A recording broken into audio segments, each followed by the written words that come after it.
புள்ளியியல் கொள்குறி வகை வினாக்கள் பயிற்சி statistics multiple choice questions exercise 9. தரவு என்பது டேஸின் தொகுப்பு. எண்கள், எழுத்துகள், அளவுகள் இவை அனைத்தும். தரவுங்கிறது எண்ணா இருக்கலாம், எழுத்தா இருக்கலாம், அளவா இருக்கலாம், ஏதாவென்னாலும் இருக்கலாம். சோ இவை அனைத்தும் அப்படிங்கிறது தான் சரியான விடை. ஆப்ஷன் டி டிக் பண்ணிக்குவோம். 10. கொடுக்கப்பட்ட தரவுகளில் ஒரு மதிப்பு எத்தனை முறை வருகிறது என கூறுவது அம்மதிப்பின் டேஸ் ஆகும்.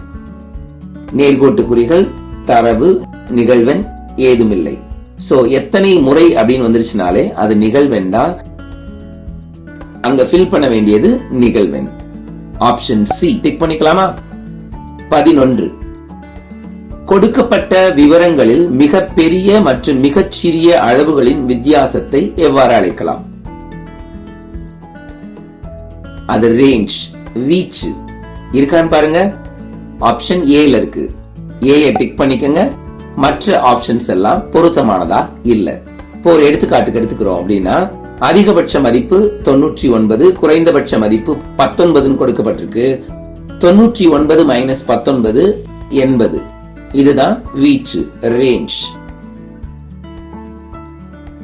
12வது வினா. கொடுக்கப்பட்ட தரவுகளை ஒரு குறிப்பிட்ட இடைவெளியில் எடுத்துக் கொள்ளுவது அப்படிங்கிறது எந்த வகையான தரவு? தொகுக்கப்படாத தரவு, தொகுக்கப்பட்ட தரவு, நிகழ்வெண் ஏதுமில்லை. தொகுக்கப்பட்டது அப்படிங்கறதா சரி. ஏன்னா இடைவெளிகள்ல நம்ம எடுத்துக்கிறோம் அப்படின்னாலே அது தொகுக்கப்பட்டது. இடைவெளி இல்லாம எடுத்துக்கிட்டோம்னா அது தொகுக்கப்படாதது. புரிஞ்சுக்கிட்டோமா? 13வது வினா. உள்ளடக்கிய தொடர் ஒரு டேஷ் தொடர் ஆகும். உள்ளடக்கிய தொடர்ல கண்டினியூட்டி இருக்காது. அதாவது 10ல முடிஞ்சா 10ல ஆரம்பிக்காது, 11ல தான் ஆரம்பிக்கும். அதனால அதுல ஒரு தொடர்ச்சி இருக்காது. அப்ப தொடர்ச்சியற்ற தொடர் அப்படிங்கறதா சரியானதா இருக்கும். இருக்க ஆப்ஷன்ல ஆப்ஷன் பி டிக் பண்ணிக்கோங்க. தொடர்ச்சியற்ற தொடர். 101ல இருந்து 110 வரைக்கும் அப்படின்னு சொன்னா அடுத்தது 111ல இருந்து 120 அப்படிதான் ஆரம்பிக்கும். அதுதான் உள்ளடக்கிய தொடர். எனவே இது ஒரு தொடர்ச்சியற்ற தொடர், டிஸ்கண்டினியூஸ் சீரிஸ். 14.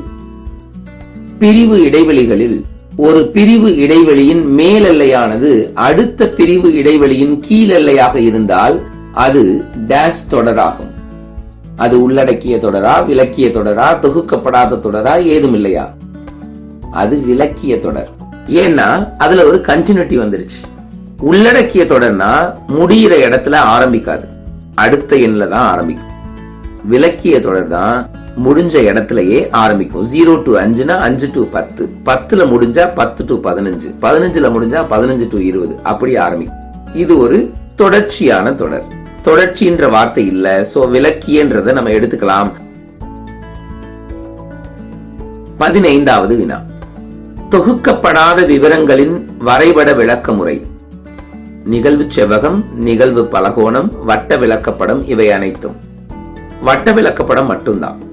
ஏன்னா நிகழ்வு செவ்வகமும் நிகழ்வு பலகோணமும் நமக்கு வரையணும்னா அங்க ஒரு கண்டினியூஸ் டேட்டா இருக்கணும்.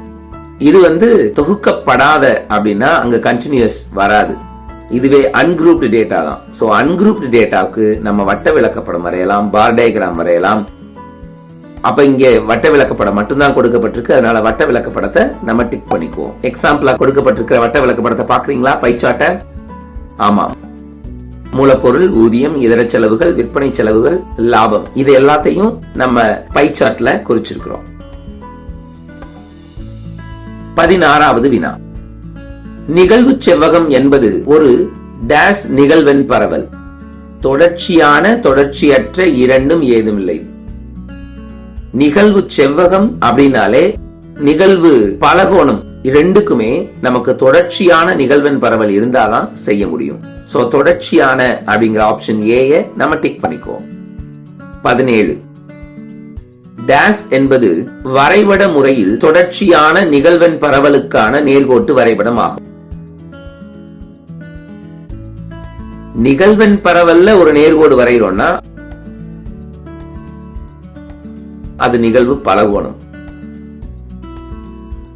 மற்றது எல்லாமே நிகழ்வு செவ்வகம், வட்ட விளக்கப்படம், பட்டை விளக்கப்படம்லாம் கிடையாது. சோ ஆப்ஷன் ஏ நம்ம டிக் பண்ணிக்குவோம். 18 தொகுக்கப்பட்ட விவரங்களுக்கான வரைபட விளக்கப்படம். குரூப்டு டேட்டா அப்படின்னா அதுக்கு வரைபட விளக்கப்படம் ஒன்னு ஃப்ரீக்வன்சி பாலிகனா இருக்கணும், இல்லைன்னா ஹிஸ்டோகிராமா இருக்கணும். நிகழ்வு பலகோணம் ஆப்ஷன்ல இல்ல, நிகழ்வு செவ்வகம் மட்டும்தான் இருக்கு. சோ நிகழ்வு செவ்வகத்தை நம்ம டிக் பண்ணிக்குவோம். அதுதான் சரியான விடை. புரிஞ்சுக்கிட்டீங்களா? அடுத்த வகுப்புல சந்திக்கலாமா?